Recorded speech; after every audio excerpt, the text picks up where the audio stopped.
The Locust thought they owned the apocalypse. They crawled out of the hollow. They butchered cities. They shattered Sera. But today, something worse just arrived. A fleet tears open the sky. Black armor, red eyes burning through the ash.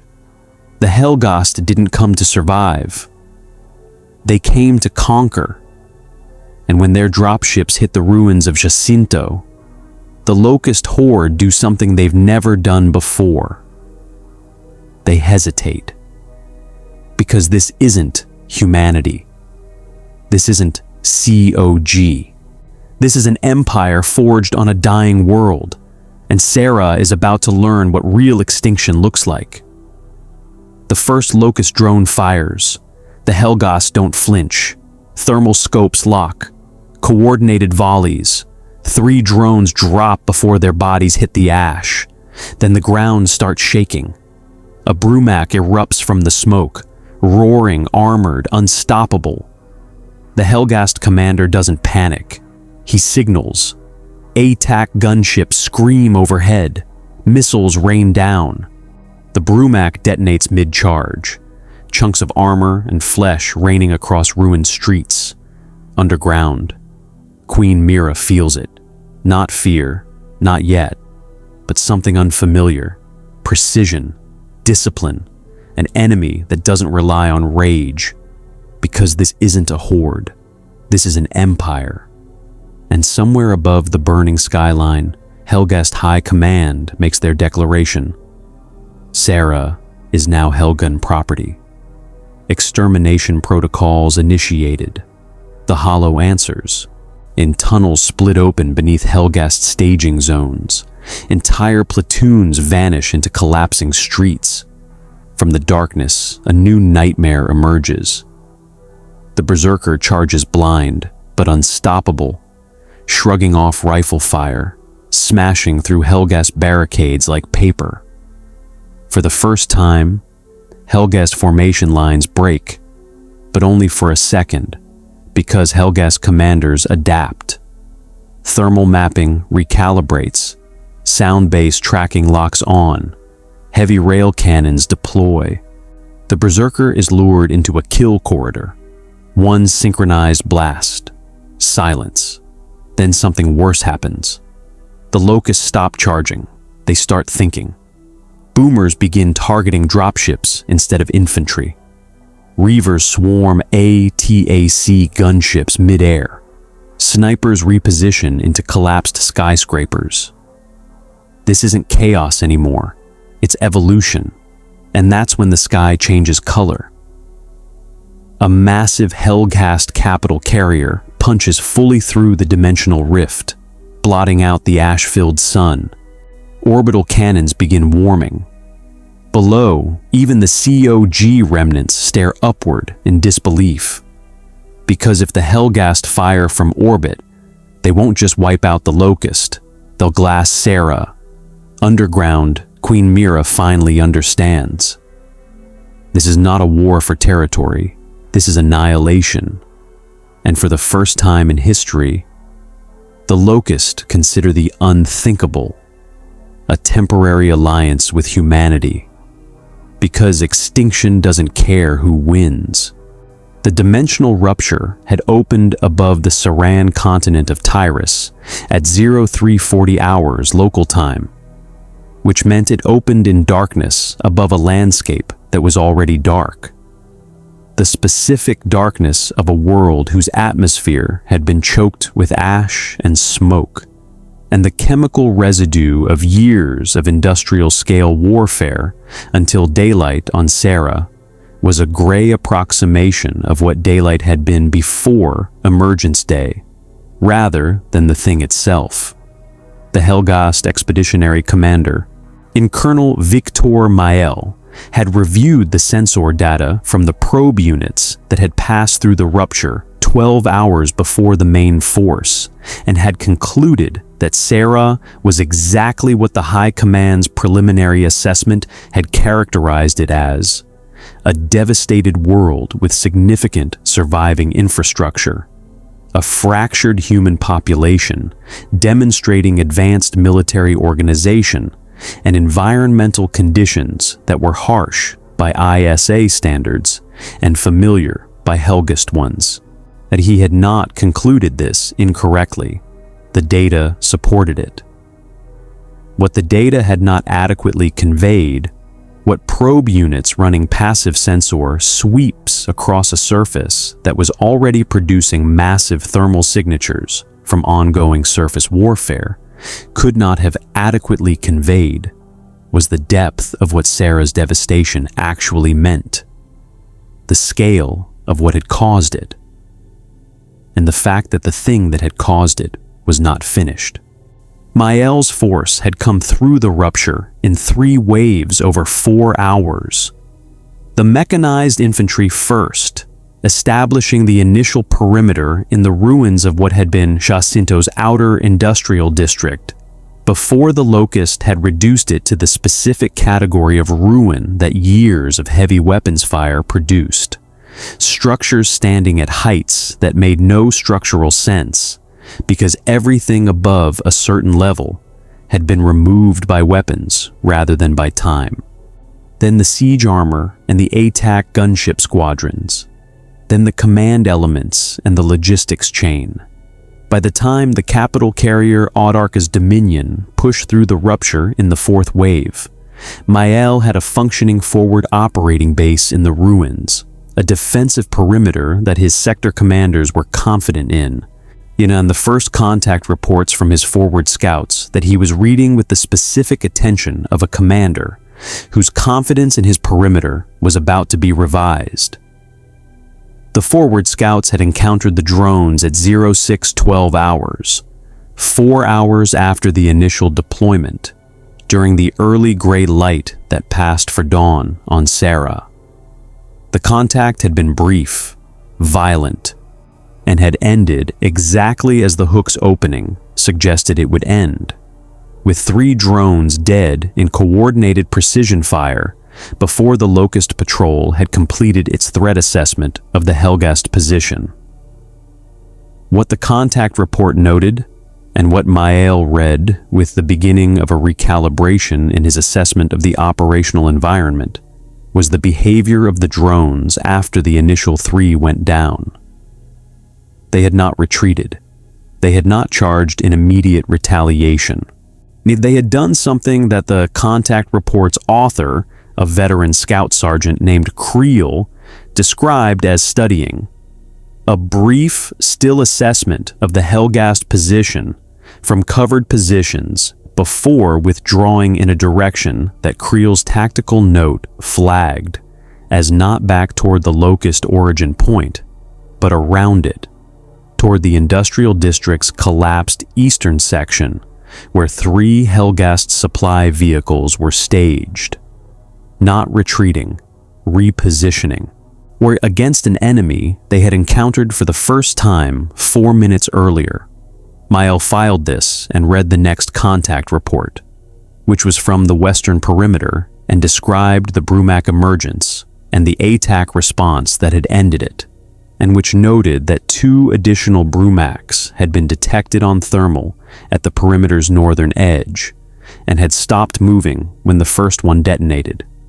Not fled, stopped, as though the detonation had been information rather than simply catastrophe. He was building the picture with the careful professional attention of a commander who had survived enough operational environments to know that the picture the data was trying to show was more important than the picture his planning had anticipated. The picture the data was trying to show was not the picture of a primitive subterranean species reacting with brute force aggression to a surface incursion. It was the picture of a military force with institutional command structure and real-time tactical learning capability, encountering a new enemy and updating its approach within the first engagement. He was still building the picture when the ground under the eastern supply depot opened and the supply vehicles fell into it. Marcus Fenix had been watching the Helghast deployment from the collapsed upper floor of a hab block 3 kilometers from the Helghast perimeter since 0500 hours, then which was 2 hours before the first drone contact and 90 minutes before Dom found him there, with 2 cups of something that was technically coffee in the sense that it contained caffeine and had been heated, and that was all the ways in which it qualified. "Command wants a sit rep," Dom said, handing him a cup. "Command can see what I can see from orbit," Marcus said, without lowering his binoculars. "See, they want your assessment." "My assessment is that we have a problem that's 2 problems stacked on top of each other, and neither of them is interested in our assessment." Dom looked at the Helghast perimeter, at the black-armored figures moving through Jacinto's ruins with the organized precision of a military force that had been doing this for a long time, establishing kill zones, positioning heavy weapons, running the operational routines of an army that had invaded things before and had a tested methodology for it. "They're not COG. No, not stranded. Not any faction I recognize. No. Where did they come from?" "Through that," Marcus said, and tilted his head toward the sky to the northwest, where the dimensional rupture's edge was still faintly visible as a distortion in the atmosphere. A shimmer in the gray air that was wrong in a way that was difficult to look at directly, in the visual equivalent of a sound that was just outside hearing range. "Whatever it is, it's not natural, and whatever's on the other side of it sent these people through with enough hardware to take a planet." Dom looked at the rupture, then back at the Helghast perimeter. "They're going to get hit by the Locust." "They already have been," Marcus said. "Eastern Scout contact at 0612. Drone patrol. Helghast put 3 of them down fast." He paused. "The drones repositioned instead of pushing. They're already learning the new threat." Dom was quiet for a moment with the specific quality of someone processing the implications of information that was individually understandable and collectively terrible. "So we have the Helghast on the surface learning the Locust while they establish a conquest perimeter. And the Locust learning the Helghast while they decide how to respond to a surface invasion force that isn't human and isn't using human tactics," Marcus said. "And somewhere in the middle of that, we have whatever's left of Jacinto's population. And us." "And us," Marcus confirmed. He lowered the binoculars and looked at the cup in his other hand and drank what was technically coffee with the resigned efficiency of someone for whom the quality of available beverages had stopped being a relevant variable approximately 3 years and 1 extinction war ago. "Command wants to know if we can use them against each other," Dom said. "Command wants to know if we can use them against each other," Marcus repeated flatly. "It's a legitimate tactical question. It's a legitimate tactical question that assumes we have enough control over the situation to direct where either of those forces is pointing," Marcus said. "We don't. We don't have control over anything in this situation. What we have is a position that lets us watch without being seen, which is the only advantage available to us right now, and I am going to use it to understand what we're dealing with before I do anything that might remove it." He raised the binoculars again. In the ruins below, the Helghast perimeter was still running its operational routines. The supply depot had fallen into the tunnel system that opened under it, with the specific violent efficiency of a Locust ground collapse operation. Precision tunneling that undermined the structural foundation and let gravity do the rest. a technique the COG had learned about at considerable cost over years of the Locust War. The Helghast had lost 3 vehicles and 6 personnel in the collapse, and their response to the collapse was already running. Engineering units deploying ground-penetrating sensors along the perimeter's foundation line. The operational adaptation of a force that had encountered a new threat vector and was incorporating it into its defensive architecture within 40 minutes of first contact. 40 minutes. Marcus noted the timeline. The Locust would have noted it too. Underground, in the tunnel networks that ran beneath everything on Sera's surface, the War Council's assessments of the new surface force were arriving at nexus in the continuous flow of intelligence that the Locust command structure maintained across its underground network. Marcus had no way of knowing what those assessments contained. But he had spent years learning to read what the Locust were doing from the evidence of what they did. And what the evidence of the past 4 hours showed was a Locust response that was operating on a different timescale than their standard surface engagement response.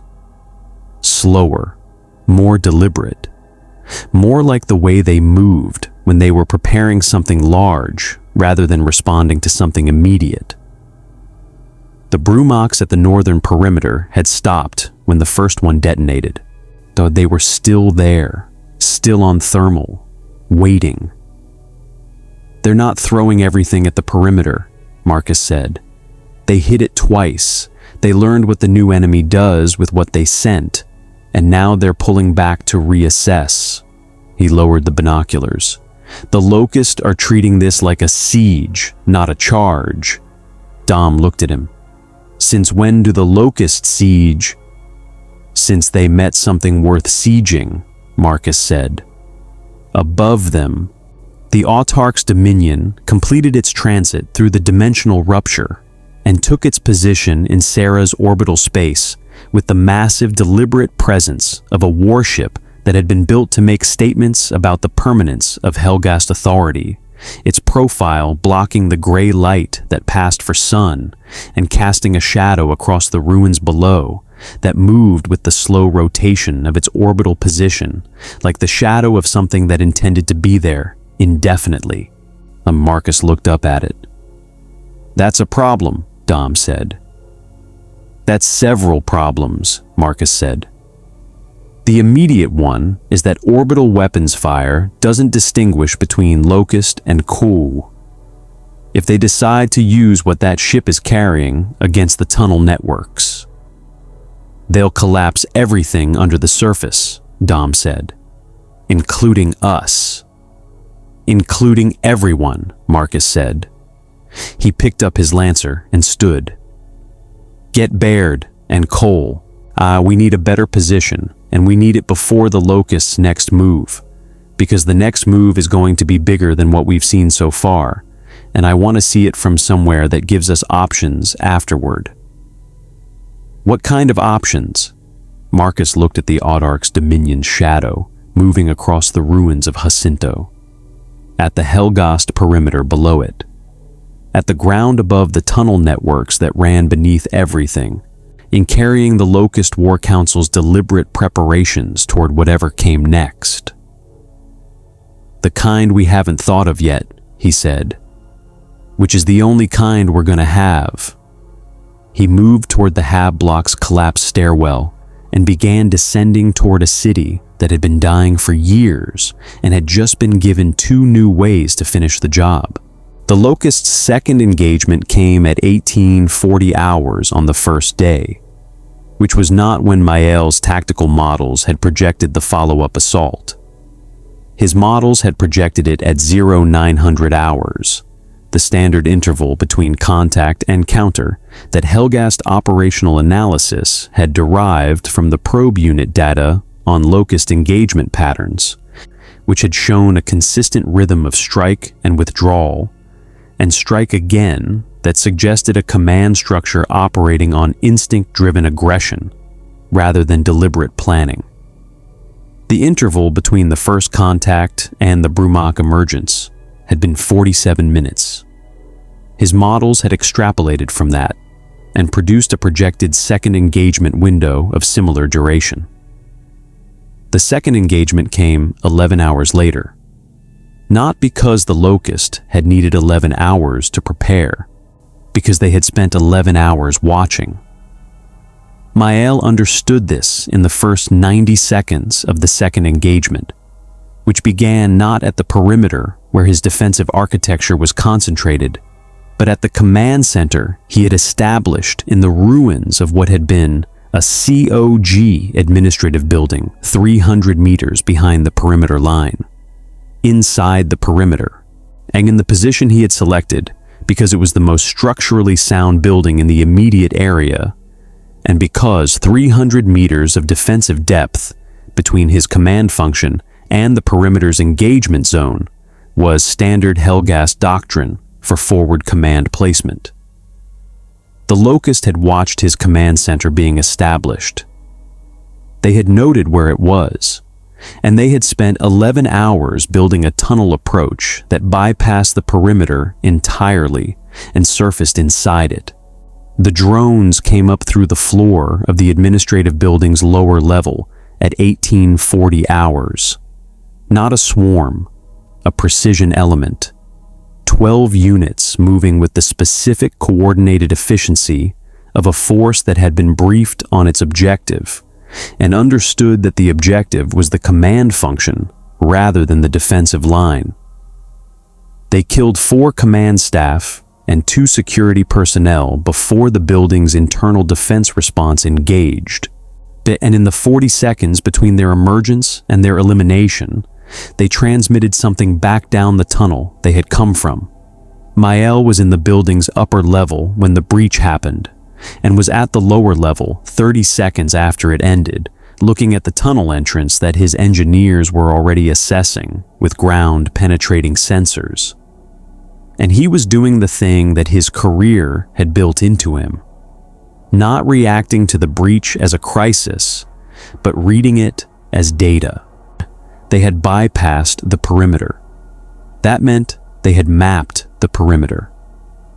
That meant the 11 hours of apparent inactivity had been 11 hours of active intelligence gathering, and the intelligence they had gathered had been specific enough to produce a tunnel approach that surfaced at precisely the right point to reach the command function. They had not attempted to hold the position.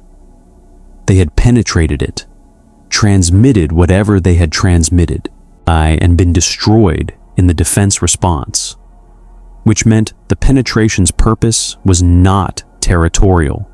It was informational. They had sent a reconnaissance element into his command center specifically to gather and transmit intelligence, and they had written off the element as the cost of the intelligence operation. Mael looked at the tunnel entrance for a moment. Then he looked at his surviving command staff. How many personnel are we showing on thermal in the tunnel network within 2 kilometers of this position? His sensor operator ran the assessment. Significant density, Colonel. Multiple tunnel branches. We're showing a pause. We're showing movement patterns consistent with staging, not approach, staging. They're positioning for a large operation, Mael said. Yes, sir. Timeline? Based on movement density and the staging behavior. Hours. Possibly less. Mael looked at the tunnel entrance one more time. At the 12 dead drones and the 4 dead command staff and the specific exchange rate that represented 12 of theirs for 4 of his, plus the intelligence they had transmitted, which was an exchange rate that any conventional military analysis would score as a Locust loss, and that he was scoring as something more complicated. Relocate the command center, he said. Completely. Different building, different position, on different layout. Do it in 30 minutes. He paused. And get me Colonel Starn. I want the ATAC squadrons repositioned to provide underground emergence response rather than perimeter defense. We are no longer fighting a surface war. His adjutant, a young officer named Voss, whose professional composure had been adequate to everything Mael had observed so far, and was currently being tested by the sight of the tunnel entrance and the dead command staff around it, processed the orders and began transmitting them. Sir, the underground emergence response configuration reduces our perimeter air coverage by 40%. The perimeter is not what they're targeting, Mael said. The perimeter is what they want us to defend while they do something else. He moved toward the building's exit. Find me what else is. Marcus found the better position in the collapsed upper floors of what had been Jacinto's civic archives, a building that had survived the Locust War's early phases better than most of its neighbors, because its reinforced construction had been designed to protect documents rather than people, which turned out to be a more durable engineering specification than the one used for most things built to protect people. The position gave him sightlines to the Helghast perimeter's western face, the open ground between the perimeter and the ruins of the outer hab blocks, and the tunnel emergence points that he had been mapping in his head since the first day based on the pattern of collapses and surface disruptions that the Locust underground operations produced.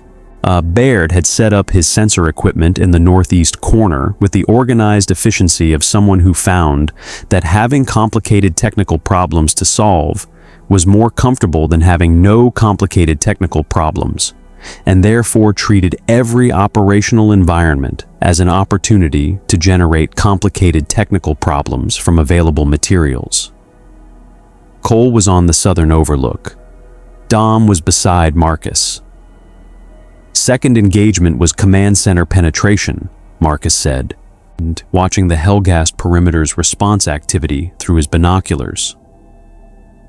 12 drones inside the perimeter, direct to command function. They had to have mapped that position during the 11 hours between contacts. How? Dom said. Same way they map everything, Marcus said. Through the ground. The tunnel networks run under everything. They can feel surface vibration, structural weight distribution, the thermal signature of concentrated personnel. They read the surface from below the way we read a map from above. He paused. The Helghast don't know this yet. They're thinking about it now.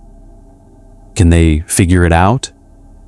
They just relocated their command center, Baird said, from the northeast corner, without looking up from his sensor display. Completely different position, different layout, 30 minutes to full relocation. A pause. They're also repositioning their air assets from perimeter coverage to underground emergence response. Marcus lowered the binoculars. How do you know that?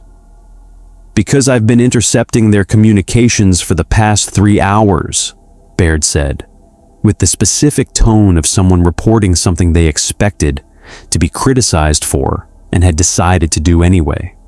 Their encryption isn't designed against the kind of passive signal analysis I can run with what I have here. It's designed against ISA-grade interception, which is a different standard. He looked up. I don't know what ISA is, but their encryption assumes a specific threat model, and I'm not that threat model. Marcus looked at him for a moment. What else have you intercepted? Enough to tell you that their commander, Colonel Mael, is significantly more analytically capable than the force that invaded Sera deserves to have running it, Baird said.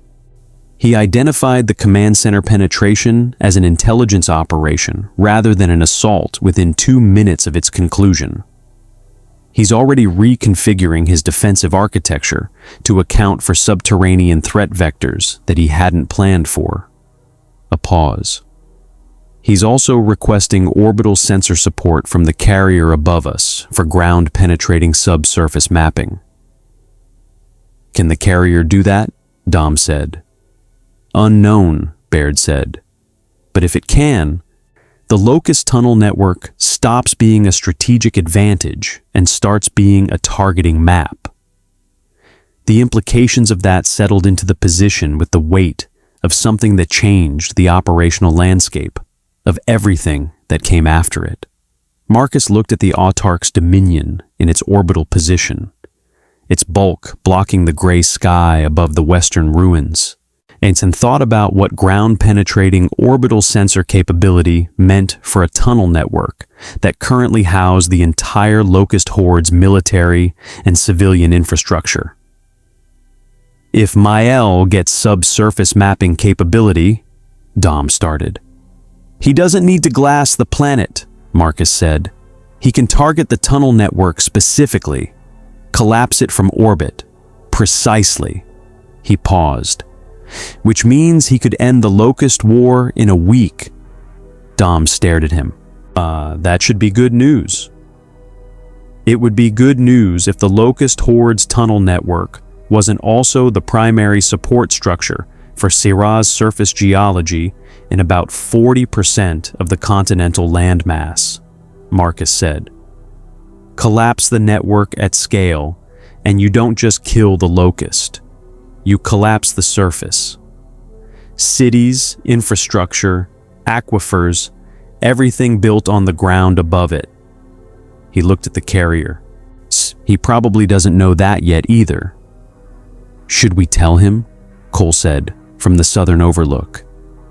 The silence that followed had the specific quality of a question that was simultaneously tactical, moral, and completely without a good answer. Marcus didn't answer it. He filed it in the place where questions went that required more information before they could be answered, and went back to watching the Helghast perimeter's reconfiguration. Because the reconfiguration was the immediate data, and the immediate data was what the next hour depended on. The large operation that Mael's sensors had identified as staging came at 2,200 hours. It was larger than the sensors had suggested. The tunnel network opened at 17 points simultaneously across the Helghast deployment zone. Not the precision penetration of the command center assault, but the mass emergence tactical pattern that the Locust used when they had completed their assessment of an enemy and had decided that the assessment was complete enough to commit primary force.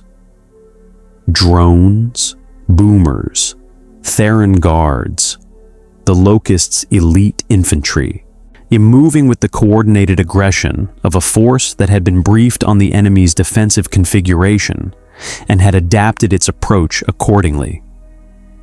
The ATAC gunships responded immediately. Mael had repositioned them well.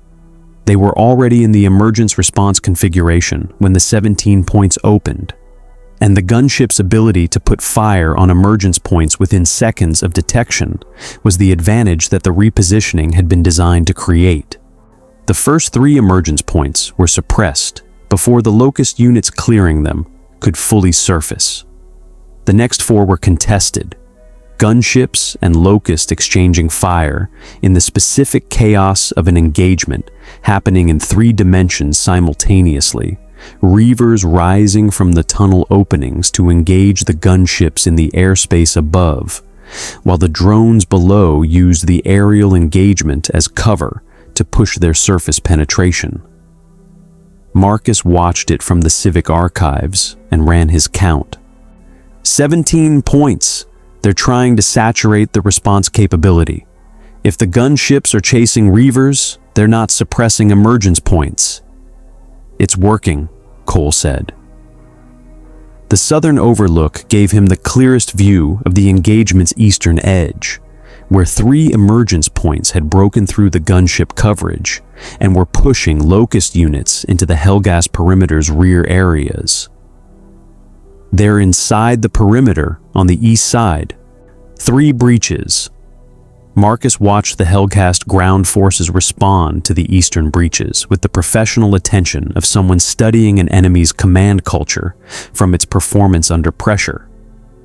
The response was fast, faster than COG standard response to similar breach scenarios, and it was disciplined, the ground units moving to seal the breaches in coordinated formation rather than individual reactive movement. Maintaining unit cohesion under the specific pressure of an engagement happening in multiple places simultaneously that typically destroyed unit cohesion in less trained forces. The Helghast were good soldiers. He had known this from the first contact report. Watching them fight confirmed it at the level below intellectual assessment. They were also fighting something they didn't fully understand yet, and the gap between their capability and their comprehension of the threat was where the Locust was winning. "Baird," Marcus said, "is Mael still on comms?" "Continuously," Baird said. "He's running the defense from the relocated command center. Calm. Very calm for someone whose perimeter is being hit in 17 places." "What's he saying?" Baird listened for a moment, running the intercept through his translation algorithm. "He's requesting the orbital sensor data, ground-penetrating survey. He wants subsurface mapping within the next 4 hours." A pause. "The carrier is responding. They have the capability. Initiating survey now." Marcus looked at the Autarch's Dominion, at the orbital weapons platforms that its profile carried, and that the subsurface mapping would give targeting solutions to. At the Sera surface, beneath which 30 years of Locust tunnel construction ran as the foundational infrastructure of everything that was left of human habitation on the planet, he made a decision. Not the decision he had been building toward. That was still ahead, still requiring the information he didn't have yet. A smaller decision, a tactical decision, the decision of a soldier who had identified the immediate problem and had the capability to address it, and the option of not addressing it, and had processed both options with the speed that the situation permitted. "Dom," he said, yeah. "We're going to make contact with the Helghast." The silence in the position had the specific quality of everyone present, processing a statement that was simultaneously the most tactically logical thing Marcus had said since the Helghast arrived, and the most operationally dangerous. "Marcus," Dom said carefully, "they don't know we exist. The moment we make contact, we become a variable in their threat assessment. They might shoot first," Marcus said. "Yes, that's the risk."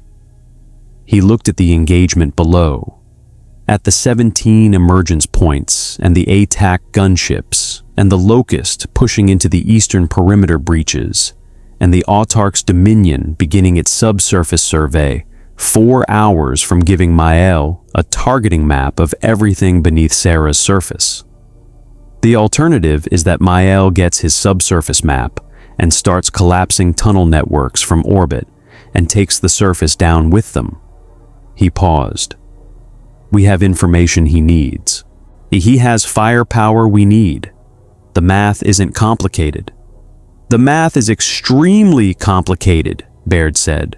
"The math involves walking up to an empire that has declared this planet its property and telling them they can't do the one thing that would definitively win their war." "Yes," Marcus said. "And you think they'll listen?" "I think Mael will listen," Marcus said. "Because Mael is the kind of commander who processes information before he shoots it." He stood and picked up his lancer. "Probably. Probably," Dom repeated. "Better odds than the alternative," Marcus said. He moved toward the stairwell. "Cole, you're with me. Dom and Baird hold this position. If we're not back in 2 hours, transmit everything Baird has intercepted to COG command and tell them what I was trying to do." "And what were you trying to do?" Baird said.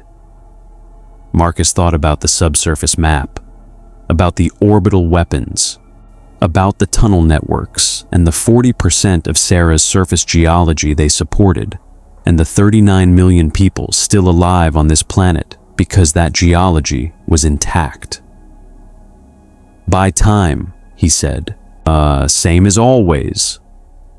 He went down the stairs and out into the burning dark of Jacinto's ruins and walked toward the Helghast perimeter with his lancer across his back and his hands visible, and the specific expression of a man who had decided that the situation required something that had never been done before, and had decided to do it before he had finished deciding whether it was a good idea.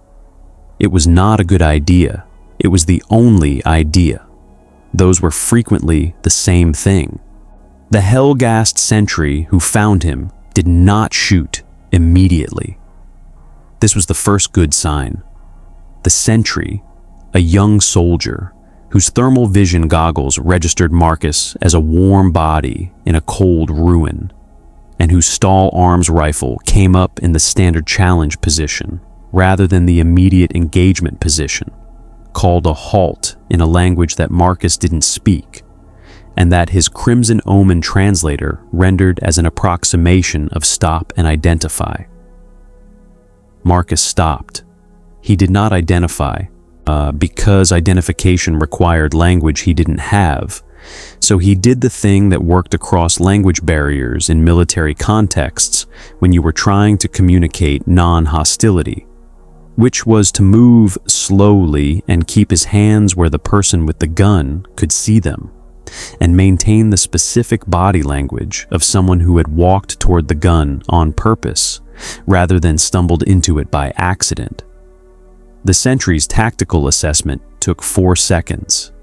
Then a second sentry appeared from the covered position to Marcus's left, and a third from the collapsed building behind him, and the 3 of them conducted the wordless negotiation of soldiers, deciding whether an unknown contact was a threat or an approach, which was a negotiation Marcus had been on both sides of enough times to read its progress accurately. They decided approach. He was inside the Helghast perimeter 7 minutes after leaving the Civic Archives, moving through the ruins with an escort of 4 soldiers whose professionalism he was noting the same way. He noted everything as data, as the ongoing assessment of what he was dealing with and what it meant, toward the relocated command center that Baird's intercepts had placed in the southwestern quadrant. Colonel Mael met him in a building that had been a COG logistics office, and that the Helghast had converted to a command function with the rapid competence of a military that had been doing this on hostile worlds for a long time. He was a lean man in his 50s with the specific quality of a senior Helghast officer, the bearing of someone who had earned authority through performance rather than political alignment, which was a distinction that the Helghast military's culture made sharply, and that Marcus could read in the way Mael moved through the space his command occupied. Mael looked at Marcus for a long moment, at the COG armor, battered and field repaired, at the lancer, at the specific physical quality of a man who had been in continuous combat for years and was still upright. Then he said, in accented but functional Seran standard, "You are COG." "I was," Marcus said. "COG isn't much anymore. I'm just someone who's been fighting the things under this planet for a long time and has information you need before you use that carrier's subsurface capability." Mael's expression didn't change. "You intercepted our communications." "My technical specialist did," Marcus said. "We've been watching you since you came through the rupture.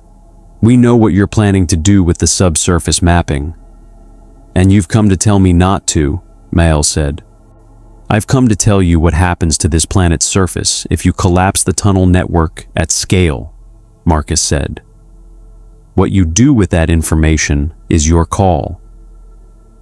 He held Mael's gaze with the direct steadiness of someone who had made too many hard calls in too many hard situations to waste time on anything other than the point.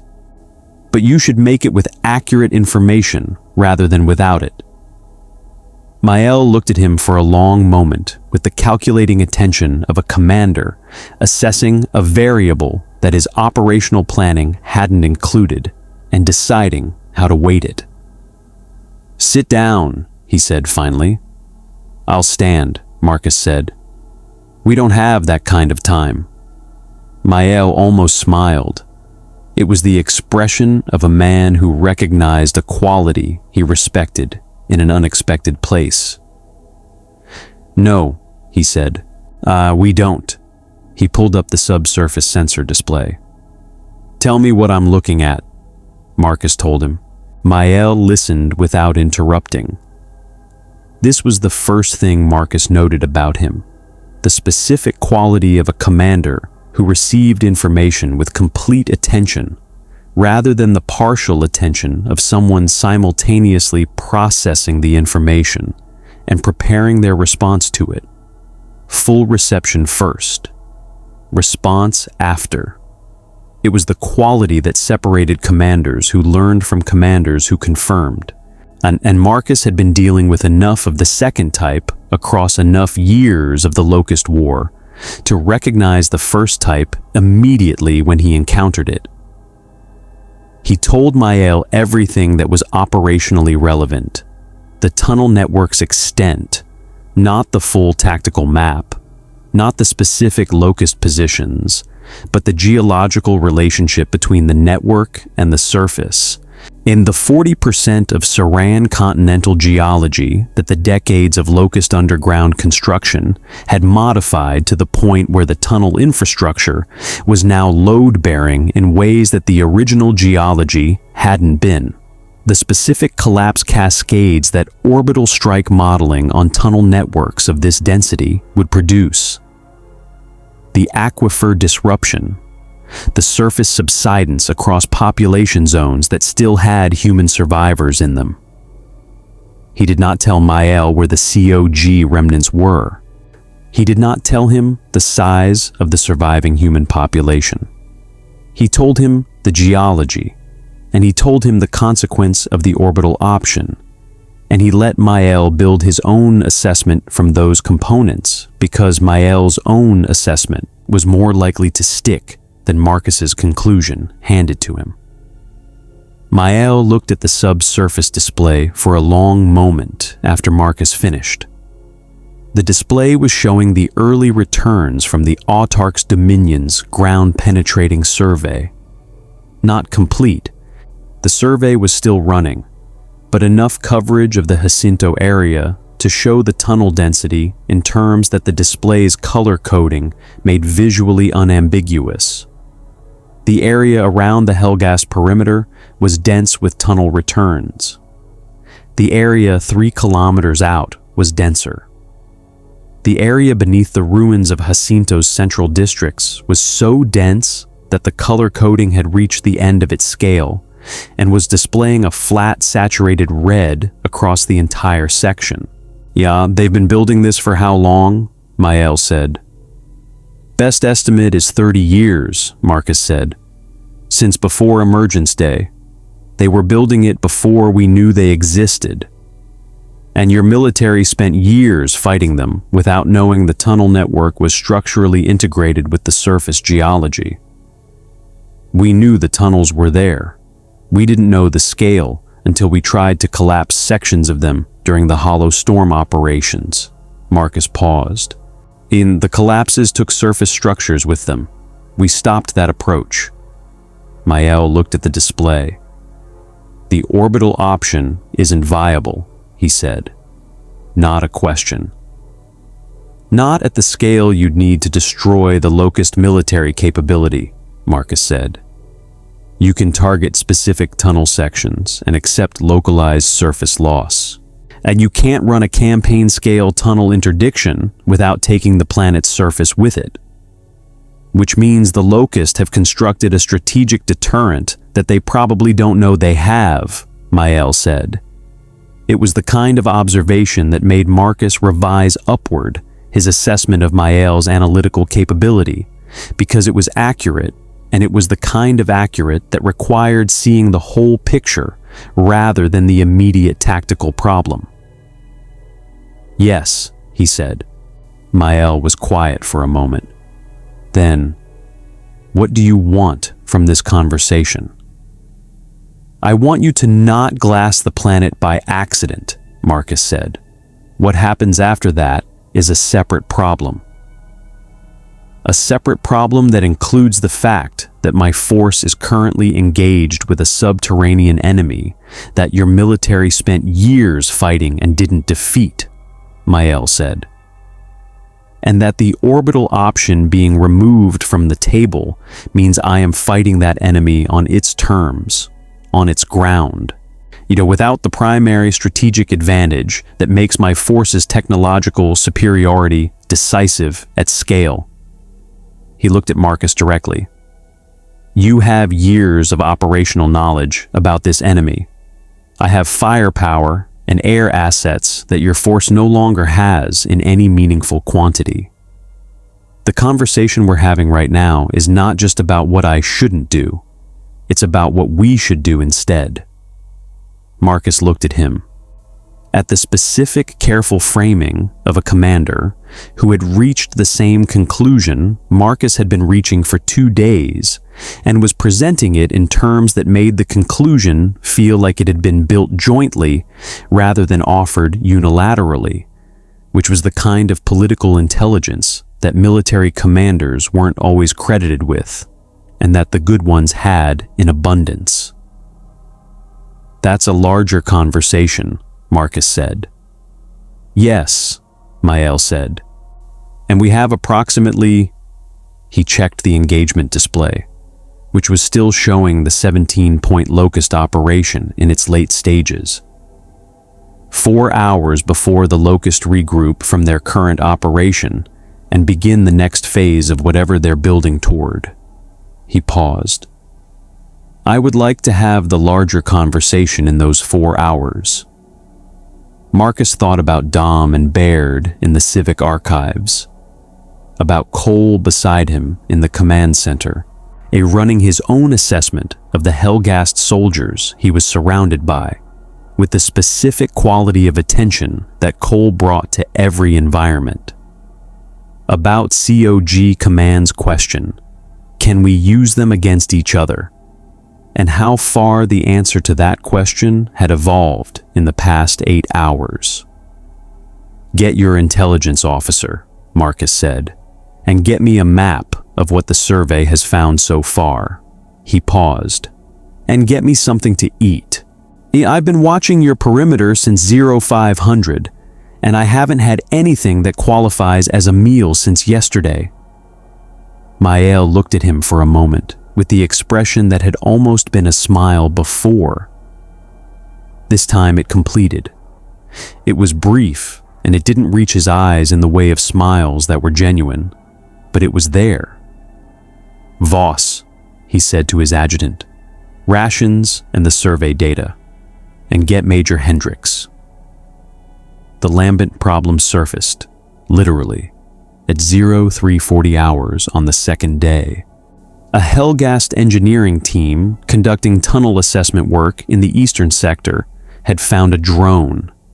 Not a living drone, a dead one, partially collapsed in a tunnel section that the survey data had flagged for inspection. Dead was not unusual. The eastern engagement had produced significant Locust casualties, and some of them had retreated into the tunnel network rather than the surface, and had died there. What was unusual was the way this drone had died. The engineering team's report described it as biological degradation, inconsistent with weapons damage. Tissue changes that were progressive rather than traumatic, cellular modification at a structural level that the team's medic, who had been examining it, had characterized as infection rather than injury. The infected tissue had a specific luminescent quality that the medic had documented in 3 photographs, and that Mael's intelligence officer, Major Hendricks, was looking at when Marcus arrived at the command center for the morning briefing. Marcus looked at the photographs for 2 seconds. Then he said, "Where's the engineering team now?" Hendricks looked at him. "Continuing their assessment in the eastern sector." "Why?" "Pull them out," Marcus said. "Right now, everyone who had direct contact with that drone goes into isolation immediately." He looked at Mael, who had come into the briefing room 30 seconds after Marcus and was reading his expression with the attention of a commander who had learned in 24 hours that Marcus's expressions were a reliable early warning system. "That's lambent infection." The word meant nothing to Mael or Hendricks. Marcus explained it with the compressed urgency of someone who understood that the time between first exposure and active spread was a variable that the Locust War had taught him to treat as the most critical timeline in any engagement where Lambent was present. The Lambent were what happened to Locust, who were infected by emulsion, the luminescent fluid that ran through Sera's underground geology, that had powered human civilization for decades, and that had turned out to be a parasitic organism that modified the biology of anything it colonized at a cellular level. Infected Locust became lambent, faster, more aggressive, structurally unstable in ways that made them explosive under sufficient physical trauma, and no longer fully under the Locust Horde's command authority, because the emulsion parasite's influence on cognition eventually overrode the Horde's organizational structure. The Lambent were not an ally of the Locust, and they were a consequence, and they did not limit their infection to Locust biology. "It infects humans," Mael said. "It infects organic tissue," Marcus said. "We don't have confirmed cases of human Lambent. The infection pathway may be different for human biology than for Locust." He paused. "We don't know enough about the mechanism to be certain, which is why everyone who touched that drone goes into isolation until we can assess exposure." Mael was already issuing the quarantine orders. His command culture's response to contamination threats was faster than Marcus had expected. A practiced, systematic protocol that moved from identification to containment to assessment in a sequence that suggested Helghast military doctrine had extensive contamination response procedures built into its standard operating architecture, which made sense for a civilization that had spent generations on a world with Helgon's atmospheric and biological hazard profile. The engineering team was in isolation within 8 minutes. "If this has reached the surface in the eastern sector," Hendricks said, looking at the survey data, "it came through the tunnel network. The infected drone was moving toward the surface before it died." He pulled up the geological overlay. "The emulsion deposits in the survey data, they're extensive. The tunnel network runs through significant emulsion geology in the southern and eastern sectors. The Locust have been dealing with lambent spread in the hollow for years," Marcus said. "It's why their war council has been pushing operations toward the surface. The lambent aren't just infecting individual drones. They're competing with the Locust for territory underground. The Horde has been getting pushed up." He looked at the survey data. Your arrival gave them a reason to push up faster. "And now the Lambent are following them," Mael said. "The emulsion follows water tables, geological faults, and tunnel systems," Marcus said. "The tunnel network is a distribution pathway. Every tunnel the Locust have built is a potential emulsion channel. He looked at Mael steadily. Your eastern sector operations are in the highest emulsion density zone in the survey data. The command center was quiet, with the specific quiet of people absorbing information that restructures the operational problem they thought they were solving into a larger and more complicated operational problem. We have 3 threats, Hendrik said. He was building it analytically, the way intelligence officers built things, systematically, without the luxury of the emotional response the information deserved until the analytical work was done. The Locust Horde, which is an organized military force conducting adaptive operations against our position. The lambent infection, which is a biological threat that our contamination protocols may or may not be adequate to contain. And, he paused, the relationship between those 2 threats.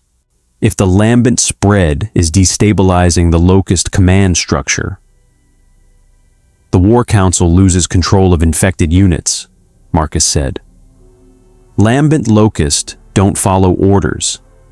They follow the emulsion's propagation drive, which means the Locust military operation we've been observing, the organized, adaptive, command-directed operation, starts breaking down as the infection rate in their ranks increases. And what replaces it isn't a military force at all. It's a biological event. Harder to fight than an army, Mael said. Much harder, Marcus said. An army has objectives. The lambent have propagation. You can counter objectives. You can't negotiate with propagation. Mael looked at the survey data. At the emulsion overlay spreading through the eastern sector geology in the specific branching pattern of fluid-following structural pathways. She at the engineering team in isolation, 8 minutes into a quarantine protocol whose adequacy was currently unknown.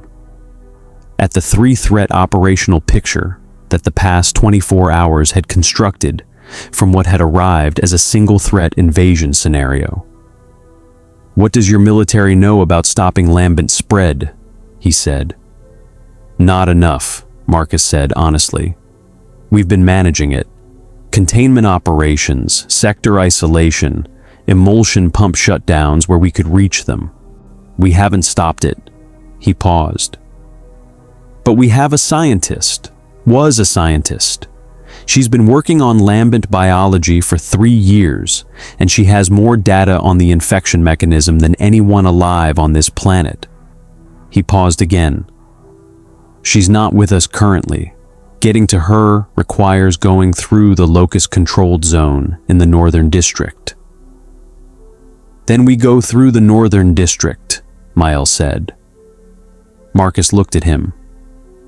That's not a small operation. No, Miles said, but contamination containment is the priority that supersedes tactical positioning. He pulled up the Northern District on the survey map. My force provides the firepower. You provide the root knowledge and the locust behavioral intelligence. We go tonight, before the locust complete whatever they're staging in the southern tunnels. There's a condition, Marcus said. Mael looked at him with the expression of a man who had been expecting a condition and had been deciding how to respond to it before it was stated. Name it. The scientist's location is in a COG survivor shelter, Marcus said. There are people there, not soldiers, survivors, women, children, elderly, non-combatants. He held Mael's gaze with the directness that the condition required. They stay where they are. Your force moves through, reaches the scientist, and moves back. No conscription. No relocation, no assessment of the shelter population as a resource. They are not part of this operation. The The command center was quiet again. Hendricks looked at Mael. Cole, who had been standing at the room's edge since the briefing began, had gone very still with the specific stillness of someone whose response to the answer was going to be definitive, regardless of what the answer was. Mael looked at Marcus for a long moment. "Agreed," he said. My force has no interest in non-combatant populations. We are here for the planet, not for its current inhabitants." It was not a reassuring clarification. Marcus filed it in the category of things that were honest rather than comfortable, and that honesty made more useful than comfort would have. "Then we plan the northern operation," he said. Underground, in the War Council chamber at Nexus, the intelligence from the surface was arriving in the continuous flow that the Horde's network maintained, and what it was showing the Council was a picture that Queen Mira was reading with the specific focused attention she brought to information that changed the shape of the war she was fighting. The surface invaders had made contact with the COG remnants. The two forces were operating from the same position. And this was the intelligence that the reconnaissance element's sacrifice in the command center penetration had been designed to gather, and it had been gathered. And what it told Mira was that the surface war she had been preparing to fight on two fronts had collapsed into a configuration where the two surface forces were combining rather than consuming each other, which meant the surface threat was larger than the Helghast alone. But the lambent data was worse than the surface threat.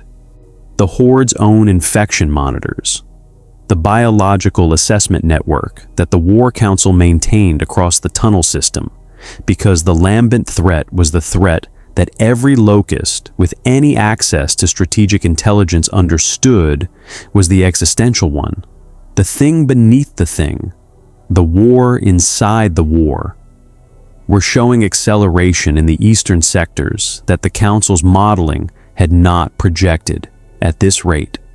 The Helghast operations in the eastern sector had disrupted tunnel sections that had been serving as emulsion containment barriers. Physical geological structures that had been managing the emulsion flow's propagation rate by limiting the pathways it could use. The disruption had opened new pathways.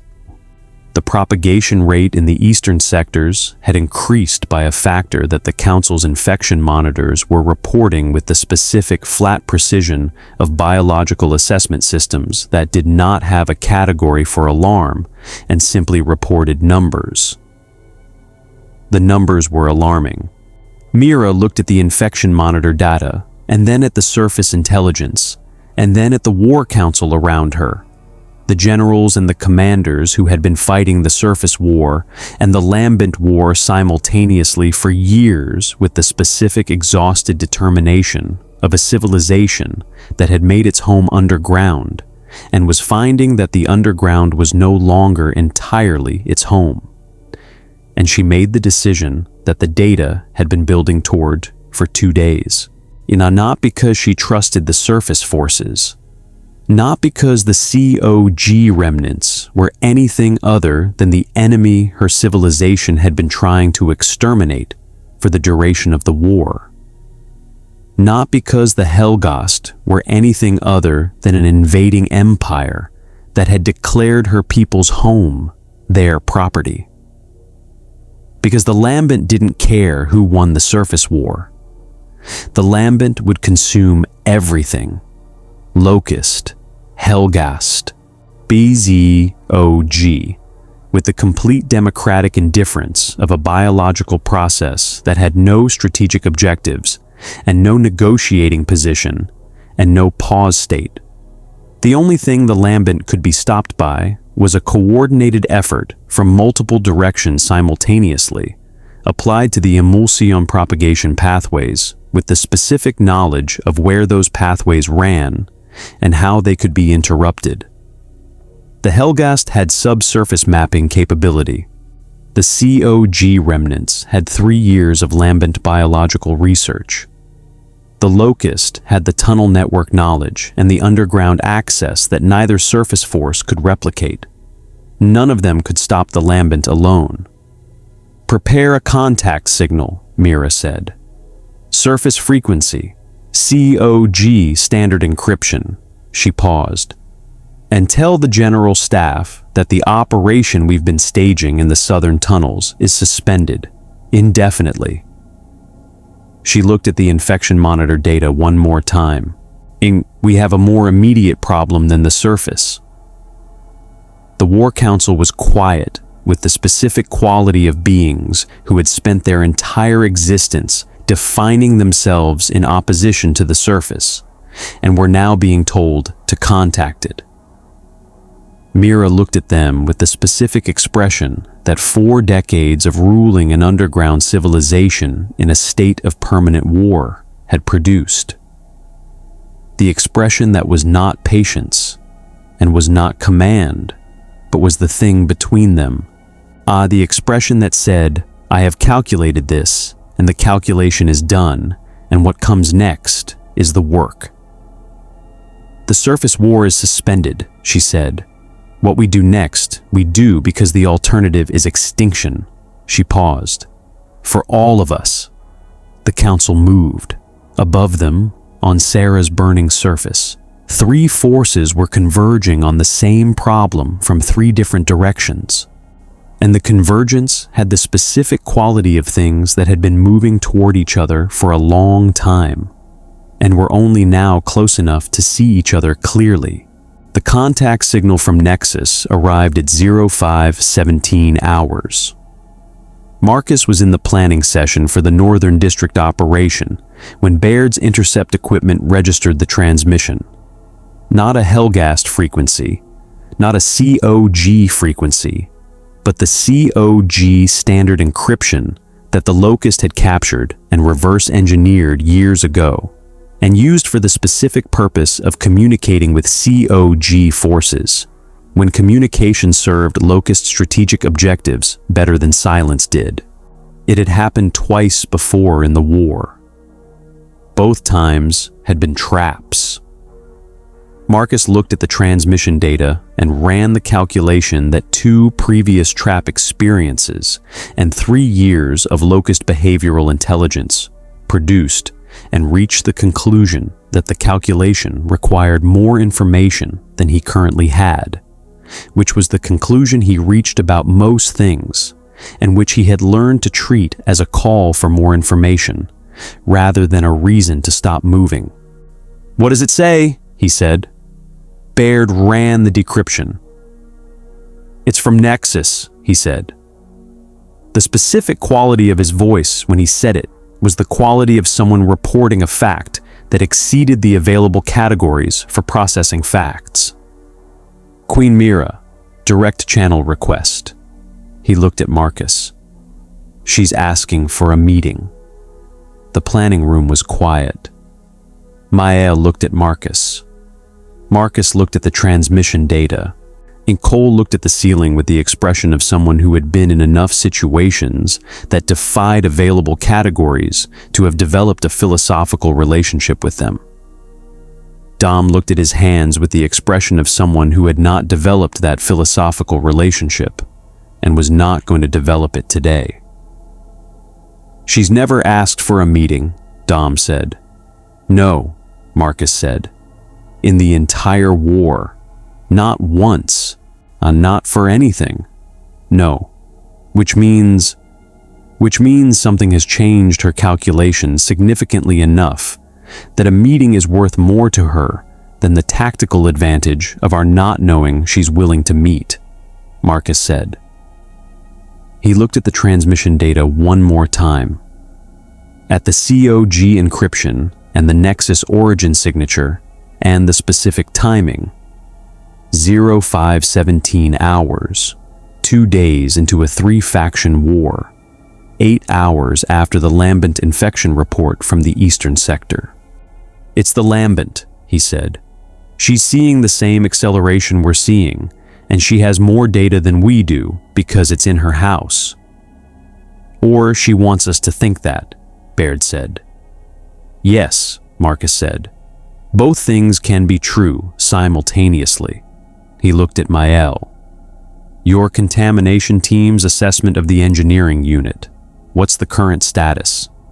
Mael checked his command display. No confirmed infection in the isolated personnel. The drone was in an advanced infection state. The team's medic believes the infection was too progressed for active transmission at the point of contact. He paused. Preliminary assessment only. Full confirmation requires equipment we don't currently have on Sera. So potentially clean, Marcus said. Or potentially incubating. Yes. Marcus looked at the transmission data for a long moment. And then he made the decision the way he made all the decisions that had no good options, by identifying which bad option produced the least irreversible outcome and choosing that one. Respond to the signal. Tell her we'll meet. Neutral ground.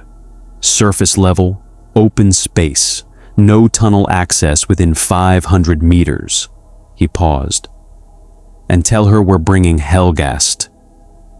Baird stared at him. You're going to tell Queen Mira of the Locust Horde that we've allied with the Empire that just invaded her planet. I'm going to tell her the truth before she finds out from her own intelligence and interprets it as deception, Marcus said. She already knows we're operating with the Helghast. The command center penetration told her that. If I pretend otherwise, she stops trusting the channel before the meeting happens. He looked at Baird steadily. Send it. Baird sent it. The response came in 4 minutes. Coordinates. A time. 12 hours. And a single additional line that Baird read aloud with the specific flatness of someone delivering information that was important and that he had no framework for. She says, bring your scientist. Everyone looked at Marcus. She knows about the shelter, Dom said. She's always known about the shelter, Marcus said. She's known about every COG survivor position on this continent for years. She hasn't moved on them. He picked up his lancer, which tells you something about what she's actually been doing with the war.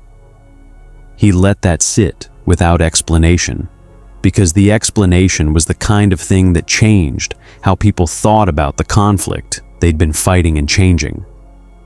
How people thought about that conflict was a conversation for after the immediate survival problem was resolved, not during it. Northern District operation moves up, he said. We need to reach the shelter and Dr. Haverstock before the meeting. 8 hours to get there, brief her, and reach the coordinates. He looked at Mael. Your force provides the corridor. My people know the route. How many Locust between here and the shelter? Mael said. Unknown current disposition, Marcus said. But the signal from Mira suspending surface operations. You think she stood down the Northern District forces, Mael said. I think she's capable of it and has the motivation to do it, Marcus said. I also think we should move like she hasn't, because thinking she has and being wrong is a different outcome than thinking she hasn't and being wrong. Mael nodded once. 2 ATAC squadrons, 1 mechanized infantry company. Your team integrated at point. He turned to Hendricks. Full contamination protocol for the corridor. Anyone showing biological anomaly gets pulled immediately. Understood, Hendricks said. Marcus looked at Dom. Dom looked back with the expression he wore when he had assessed a situation and found it to be exactly as bad as it appeared, and had decided to proceed anyway because proceeding was what they did. Cole, Marcus said. Ready, Cole said, before Marcus finished saying his name. They moved out at 0600 hours into the gray Saran morning. through the ruins of Jacinto in a formation that would have been unimaginable 48 hours ago. Helghast mechanized infantry on the flanks, ATAC gunships overhead, running terrain mapping sweeps, Delta Squad at point, moving through streets that Marcus knew with the specific intimate knowledge of someone who had been fighting in them for years and who could read their current state against their remembered state and identify what had changed and what the changes meant. What had changed in the Northern District was absence. The locust presence that Marcus had been mapping from the Civic Archives observation position. The tunnel emergence points, the drone patrol patterns, the specific acoustic signature of locust movement that years of fighting had taught him to identify without seeing it, was gone. The streets were empty in the way of streets that had been recently active and had been cleared rather than abandoned. No locust bodies from previous engagements. No equipment left in tactical positions. Cleared systematically in the past several hours. Mira had stood down the Northern District. She kept her end before we agreed to keep ours, Dom said quietly, moving beside Marcus through a collapsed intersection that had been a locust firing position 12 hours ago. She needs the meeting to happen, Marcus said. Guaranteeing our route was cheaper than risking the meeting. He paused. And it tells us something about how bad the lambent data looks from underground. They reached the shelter at 08:47 hours. 237 survivors in the reinforced lower levels of what had been a civilian water treatment facility. The specific geography of survival on Sera, which had long ago exhausted the civilian infrastructure that had been designed for habitation and was now using the infrastructure that had been designed for other purposes. The shelter's population received the Helghast with the specific collective response of people who had survived years of one extinction threat and were processing the visual reality of a second one at close range. The black armor and the red-eye lenses and the weapons that were different from anything in their experience of weapons, and had the specific Seran civilian quality of people who had been frightened for so long that additional fear required a higher threshold to register. Dr. Yael Haverstock was not a soldier. She was a xenobiologist who had been studying lambent infection mechanisms for 3 years in whatever laboratory space the shelter's resources could provide, which was not much. And who had produced from those resources and that time a body of knowledge about emulsion biology that was the most comprehensive available on the planet, and that she presented to Marcus and Mael in 40 minutes with the compressed urgency of someone who had been waiting for the right people to present it to. The core of it was this: emulsion propagation followed biological attractant gradients. It didn't move randomly through geology. It moved toward organic chemistry that produced the specific compounds that emulsion's parasitic mechanism was optimized to colonize. Locust biology produced those compounds in high concentration. Human biology produced them in lower but sufficient concentration. The propagation rate varied by the density of available host biology in the pathway, which means the Helghast presence in the eastern sector, Mael said. It increased the available host density in the eastern sector's propagation pathways, Haverstock said. Yes, every organic presence in the tunnel-adjacent zones is an attractant. The more organisms present, the faster the propagation moves toward them. Can it be stopped? Marcus said. Not stopped, Haverstock said. Redirected. The attractant gradient can be disrupted by introducing competing chemistry along alternative pathways. essentially building a biological barrier that redirects the emulsion flow away from populated zones and toward geology that it can't colonize. She pulled out 3 years of handwritten research in notebooks that had the specific worn quality of documents that had been everything their author had to show for an enormous sustained effort, conducted in terrible conditions. I know where the primary propagation pathways run. I know what the barrier chemistry requires. What I don't have is the delivery mechanism to deploy barrier compounds at the depth and distribution that the pathways require. She looked at Mael. I've been reading your force's technical specifications from the intercepts your technical specialist was kind enough to share. Marcus looked at Baird. Baird looked at the ceiling. She asked very nicely, he said. Your engineering units have subsurface injection capability as part of their geological survey equipment, Haverstock said to Mael. Modified for barrier compound delivery instead of survey medium, running the injection points from the subsurface mapping data. She looked at the map overlay she had constructed from memory against Baird's survey data feed. 12 primary injection points, 3 hours of deployment. It won't eliminate the lambent.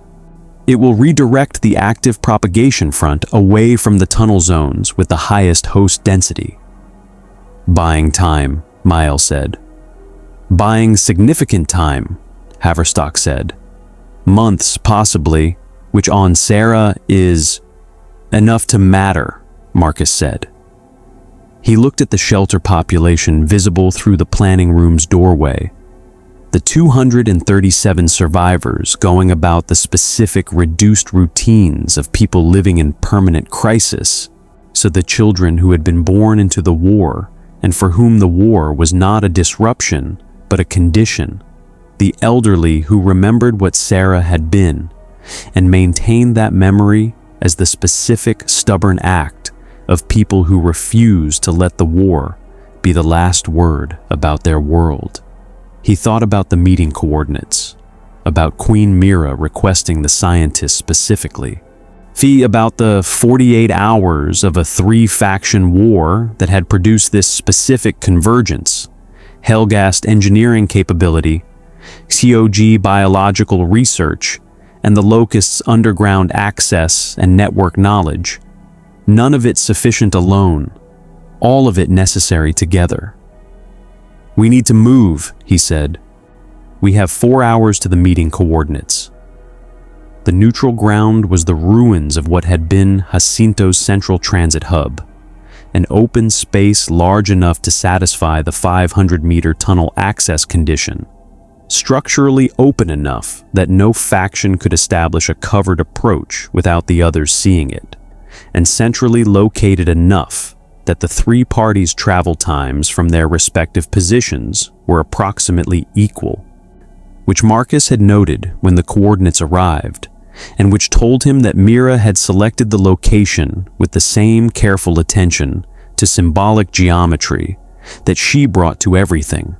Mael's force held the western approach in a defensive configuration that was visible rather than concealed. A deliberate choice that Marcus had recommended and that Mael had accepted, because visible meant non-threatening in the specific vocabulary of military positioning, and non-threatening was the register this meeting needed to operate in. The ATAC gunships were grounded and their pilots were visible on their aircraft rather than in the air. The siege tanks were a kilometer back, outside visual range. Delta Squad was at the center of the open space because the center was the point that all approaches converged on, and the center was where Marcus had always ended up, regardless of where he started. The Mira came up from a tunnel emergence point at the transit hub's eastern edge at the agreed time, accompanied by 2 Cantus priests and a Theron guard, flanking element that held at the emergence point's edge rather than advancing. She crossed the open ground toward the center with the specific quality of movement that Marcus had observed in the few instances where he had seen her in person.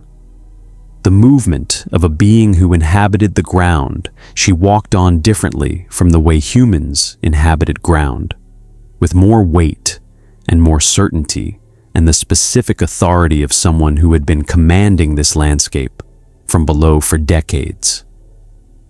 She looked at the Helghast contingent, Mael and Hendrix, and 4 officers, standing in the same visible, non-threatening configuration as the broader force, with the assessment of a commander encountering an unknown military culture for the first time at close range, and reading it with the professional attention it deserved. Then she looked at Marcus. "Phoenix," she said. Her voice had the quality it always had. The specific resonance of a being whose vocal architecture was different from human standard in ways that made even neutral speech carry an undertone of absolute authority. "Mira," Marcus said. She looked at Haverstock, who was standing beside Marcus with the specific expression of a scientist who had spent 3 years in a shelter studying the lambent, and was now standing in front of the queen of the civilization that had produced them. "Your researcher." "Dr. Haverstock," Marcus said. "She has the barrier compound methodology." Mira looked at Haverstock for a long moment. Something moved in her expression that was not the cold authority of a war council queen, but something older and more complicated. The expression of a being who had been running a war for 40 years and was standing in a ruined transit hub, talking to the enemies she had spent those 40 years trying to exterminate, and was doing it because the thing growing in her tunnels was worse than all of them combined, and was doing it anyway. "Show me," she said to Haverstock. Haverstock showed her the notebooks, the propagation maps, the barrier compound specifications, the 12 injection points, and the 3-hour deployment timeline, and the months of redirected propagation front that the deployment would produce. Mira listened the way Mael had listened, completely, without the partial attention of simultaneous response preparation, full reception, then assessment, then the question that the assessment produced. The injection points. 3 of them are in tunnel sections that your surface mapping cannot reach with your engineering equipment. "I know," Haverstock said. "Those 3 points require underground access. If someone has to deploy the barrier compounds from inside the tunnel network." The meeting was quiet, with the specific quiet of a conclusion that everyone had been building toward, and that nobody was going to say out loud until it was unavoidable. Marcus said it. "Locust guides, Helghast engineering equipment, COG barrier compounds. All 3 injection points simultaneously, coordinated timing, or the barrier gradient doesn't form correctly." He looked at Mira. "That's what this meeting is for." Mira looked at him, at Mael, at Haverstock's notebooks, at the ruins of Jacinto around them, the city that her horde had spent years destroying, and that had been destroyed further by the war she had started, and that now held the 3 forces that were either going to stop the thing that was consuming everything, or were going to spend the time they had left fighting each other while it consumed them. "You understand what you're asking?" she said to Marcus. It was not a question. "Yes," he said. "You're asking me to guide your forces through the hollow, through the tunnel network, through Nexus approaches and War Council infrastructure, and the architecture of everything my civilization has built underground since before your species knew we existed." She paused. "You're asking me to trust you in the only space where we have ever been completely sovereign." "I'm asking you to save your civilization," Marcus said. Same thing I'm trying to do with mine. Same thing he's trying to do with his. He looked at Mael briefly and back to Mira. The Lambent doesn't care which of us wins. It's going to consume all of us if those 3 injection points aren't deployed in the next 24 hours before the propagation front reaches the high-density host zones. He held her gaze with the direct honesty that the situation required and that diplomatic framing would have wasted. You know this. That's why you called the meeting. Mira was quiet for a long moment. The ruins held the gray Saran light and the distant sounds of a world that had been burning for years and was still burning and would continue burning past anything any of the 3 factions present could fully address in a transit hub meeting or a Lambent deployment operation or any single action that the immediate crisis produced. The war was larger than the meeting. The meeting was what the immediate moment permitted, and the immediate moment was all any of them had. My guides will meet your engineering teams at the Eastern Emergence Point at 1800 hours, Mira said. The tunnel access routes will be cleared for your personnel. Anyone who deviates from the cleared routes, she looked at Mael, will not be treated as operating under the terms of this arrangement. Understood, Mael said. She looked at Marcus one more time. The expression on her face in that moment was the one he had never seen from her in the war. Not the cold authority, and not the tactical assessment, but something that was not quite what it would have been called in a human face, but occupied the same territory.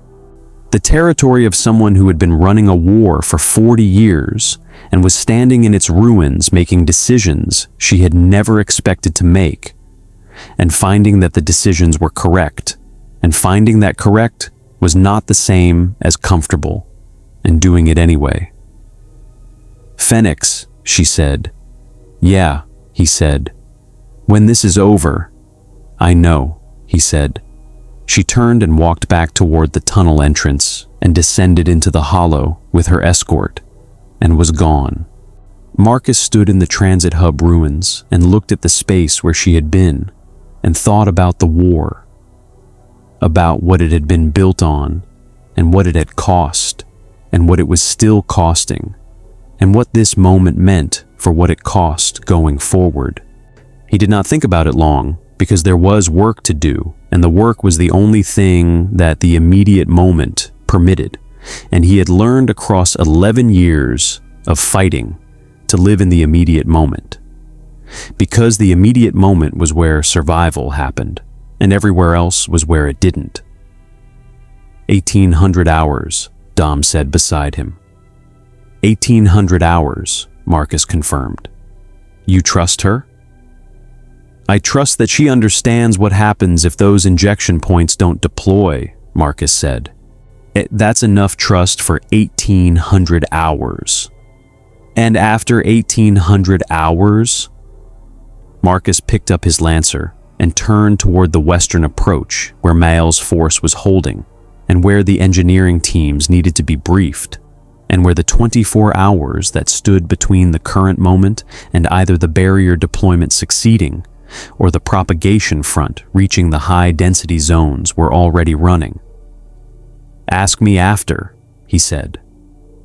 The operation ran for 19 hours, not 3. It's 19. The 3-hour deployment timeline expanding under the weight of the actual underground environment versus the mapped environment. The specific gap between survey data and physical reality that every operation conducted on the basis of maps rather than direct experience produced. These Locust guides and Helghast engineers moving through tunnel sections that the guides knew with the specific intimacy of a civilization that had built and inhabited them for decades, and that the engineers were experiencing for the first time at a scale and complexity that the surface mapping data had represented accurately, and that direct experience made overwhelming in ways that accurate data couldn't fully convey. Marcus was at the eastern injection point with Dom and Cole and a Helghast engineering team led by a sergeant named Brass, who had the specific quality of competence under pressure that made her a better operational partner than most of the COG soldiers Marcus had worked with. The Locust Guide, assigned to their tunnel section, was a Theron guard who communicated in gestures and route markings rather than language, and who moved through the tunnel with the specific efficiency of something that had grown up in the dark and found it comfortable in a way that none of the surface species present did. The eastern injection point was in a tunnel junction 60 meters below the surface. It's in a section of geology that Haverstock's propagation maps showed as the primary channel between the eastern emulsion deposits and the high-density host zones beneath the Helghast deployment area. The emulsion was present in the junction walls, the specific luminescent quality that Marcus had learned to identify as the difference between safe tunnel geology and the boundary of the propagation front, the line where rock ended and the parasite began. Brass deployed the injection equipment with the focused technical attention of a specialist performing a procedure under conditions that the procedure's designers had not accounted for, and adapting to those conditions without losing the procedure's essential requirements. The barrier compound went in through 12 injection nozzles simultaneously. The compound's chemistry, designed by Haverstock to create the gradient disruption that would redirect the emulsion flow away from the host-dense zones. It worked the way biology worked, not with the immediate visible result of mechanical processes, but with the slow, invisible chemistry of organisms responding to their environment, the propagation front's attractant gradient shifting in ways that wouldn't be confirmed for hours, but that Haverstock's models said were happening from the moment of injection. At injection point 7, in a tunnel section 40 meters deeper than the eastern point, the Helghast engineering team and their Locust Guide encountered a lambent drone, not a dead one, active, in the late infection stage where the emulsion modification had progressed past the point where the infected organism retained locust behavioral patterns and was operating on the propagation drive, moving toward the highest available host density with the specific purposeful absence of tactical awareness that made Lambent more dangerous than Locust in enclosed spaces. Because Locust responded to threats and Lambent didn't register threats, only attractants, the engineering team's contamination protocol was immediate and correct. The Lambent drone was contained rather than engaged. Engagement in an enclosed tunnel with a structurally unstable Lambent organism created the explosive decompression risk that the Locust War had documented at considerable cost. And the containment held long enough for the team to complete the injection and withdraw through the cleared route. The drone's presence at injection point 7 told Marcus something when the report reached him at the eastern point. The propagation front was closer to the injection point zone than Haverstock's models had projected. The 24-hour timeline was optimistic. He transmitted the update to Haverstock at the surface coordination point. She updated her models. The revised timeline came back in 12 minutes, so 18 hours before the propagation front reached the high-density zones if the barrier deployment didn't redirect it. They had been underground for 11 hours, 7 injection points complete, 5 remaining. "We move faster," Marcus told Brass. Brass looked at the tunnel ahead and the Locust Guide at its edge and the equipment that needed to reach 5 more injection points in 7 hours.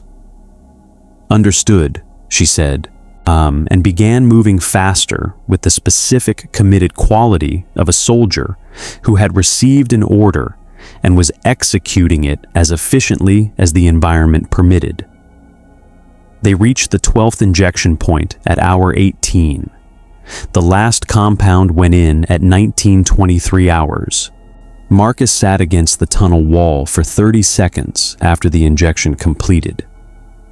Not because 30 seconds was enough time to recover from 19 hours of underground operation in lambent-adjacent geology, but because 30 seconds was what the timeline permitted before the withdrawal needed to start, and he was going to take the 30 seconds before he didn't have them anymore.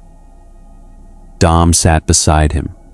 Cole stood at the tunnel entrance, Ida watching the direction they had come from, with the attention of someone who understood that the operation being complete didn't mean the tunnel was safe.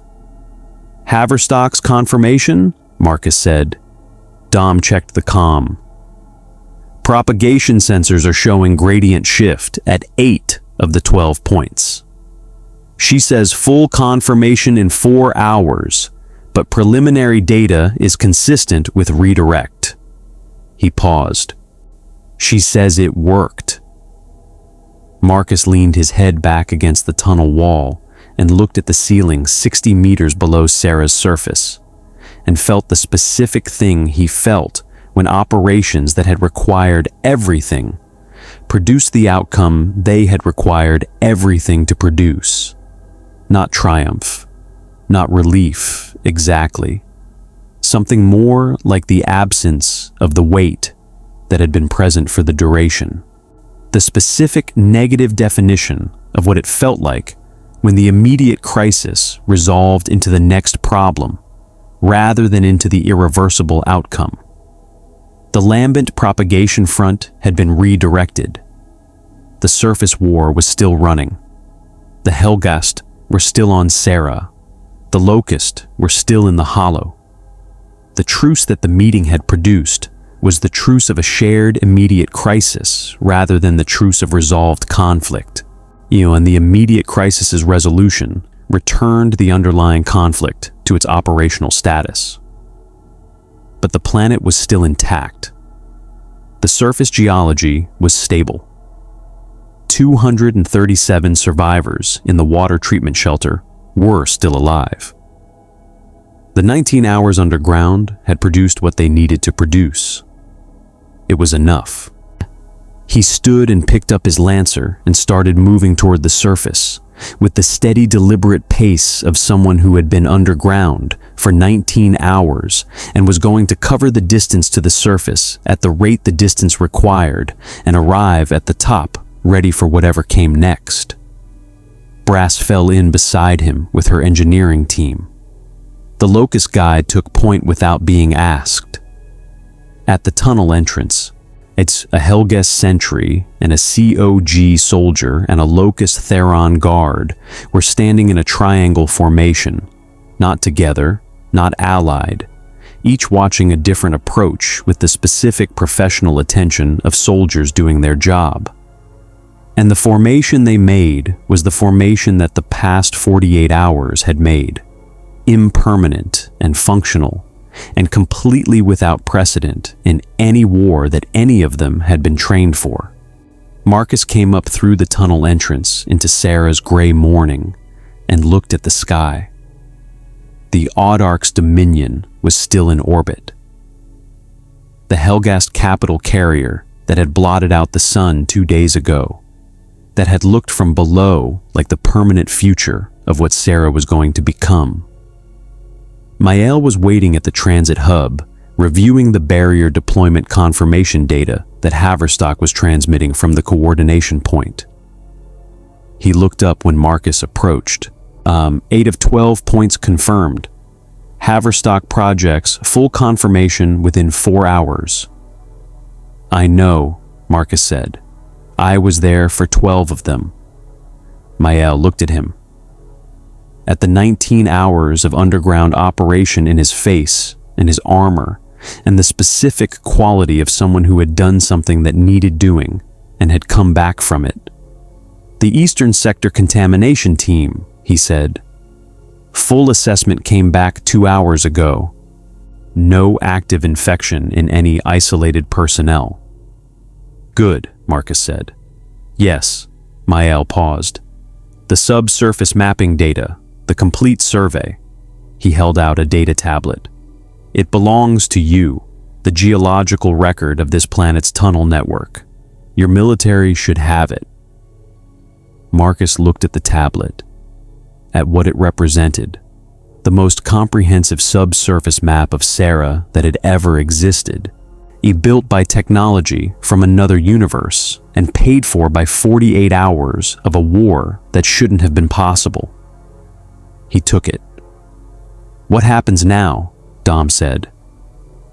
He was asking Mael as much as Marcus, the question directed at the Helghast commander, whose answer was the one that determined the immediate shape of everything. Mael looked at the ruins of Jacinto around them. It's at the planet that his high command had designated Helgan property, and that had turned out to be the most complicated property in any universe's military history. He looked at the Autarch's dominion in orbit, and at the dimensional rupture still faintly visible in the northwestern sky, smaller than it had been, contracting, the physics of its artificial origin reasserting themselves now that the initial energy discharge had dissipated. "The rupture is closing," he said. Our dimensional engineers have been monitoring it since arrival. The contraction rate suggests complete closure in approximately 3 weeks." He paused. "Which means the force I have on Sera is the force I have on Sera. No reinforcement. No resupply beyond what the carrier holds." He looked at Marcus. The High Command's directive was conquest. The operational reality is that conquest of this planet, with a functional Locust military underground, an active lambent biological threat, and a COG remnant force that understands the operational environment better than we do, is not achievable by the force currently deployed. "So you're leaving," Dom said. "I am reassessing the strategic objective," Mael said carefully. The distinction was the kind of distinction that military officers made when the honest statement of the situation and the institutional framing of the situation required different language, and they had decided to use the institutional language without pretending it was the honest one. Then he paused and said the honest one anyway. "Yes, we're leaving. The rupture closes in 3 weeks. We go through it before it closes, or we're here permanently." He looked at Marcus. "My high command will need an explanation for the withdrawal." "Tell them the planet was already occupied," Marcus said, "by something that makes Helghast look manageable." Mael looked at him for a moment. Something moved in his expression. Not the almost smile from before. Something more complete than that. The expression of a man who had spent 48 hours on a planet that had defied every operational assumption he had arrived with, and had found in that defiance the specific respect of a professional for something that was harder than he had expected, and had been harder in ways that were honest rather than arbitrary. "I'll tell them the planet resisted," he said. "That's accurate enough." He held out his hand. Marcus looked at it for a moment. At the black-gloved hand of a Helghast colonel in the ruins of Jacinto, extended across everything that 48 hours of 3-faction war on a dying planet had been. In the specific gesture of a military professional, acknowledging a military professional across the distance between their universes. He took it. The handshake lasted 2 seconds. It was not an alliance. It was not a peace. It was the acknowledgement of a shared operational experience between 2 forces that had arrived at this moment from completely different directions, and were leaving it in completely different directions, and had been, for 48 hours, the same thing. Soldiers on a planet that was trying to kill everyone on it, doing the only thing available to them, which was to keep moving and keep building the next plane and keep surviving until surviving wasn't the only victory available. "Yeah, get your people off Sera," Marcus said. "Get your people through whatever comes next," Mael said. He turned and walked toward the western approach and the force that would begin its withdrawal to the rupture in the hours that followed. And Marcus watched him go with the specific attention he brought to the departure of forces he had assessed and found capable and would likely never encounter again. The Locust stood down their surface operations as the Helghast withdrawal began. Not completely, not permanently. The war between the Horde and humanity was not resolved by 48 hours of shared crisis management, and Marcus had not expected it to be, and the Locust had not offered it. What Mira had offered was the specific temporary suspension of a force that understood the operational calculus had changed and was recalculating. The standing down of the surface operations that served the Locust's tactical objectives against the Helghast. Then now that the Helghast's withdrawal had removed the tactical objective, what remained was the war that had been there before the rupture opened. Different in shape now, the subsurface mapping data on the tablet in Marcus's kit, changing the COG's strategic understanding of the operational environment in ways that would take months to fully process. But present, continuous, the permanent condition of Sera that the 48 hours of dimensional incursion had interrupted and not resolved. Now Marcus stood on the roof of the Civic Archives in the gray Seran evening and watched the first Helghast dropships lift from the Jacinto ruins toward the Autarch's Dominion's landing bays, and thought about the war the way he thought about it when the immediate crisis permitted the longer view. Not the tactical picture, not the operational picture, but the picture of what all of it was for. Dom climbed to the roof and stood beside him and watched the dropships lift in silence for a while. "Haverstock confirmed all 12 points, Dom said. "Full barrier gradient established. Propagation front is redirecting." "Good. She says the redirect will hold for months, maybe longer if the Helghast injection equipment deployed the compound at the concentration she was hoping for." He paused. "She said to tell you that she's been trying to get that data to someone who could use it for 3 years." "Tell her she did," Marcus said. The dropships were small against the carrier's bulk now, and ascending toward it with the specific diminishing quality of things that had been enormous at ground level, resolving into scale against the larger thing above them.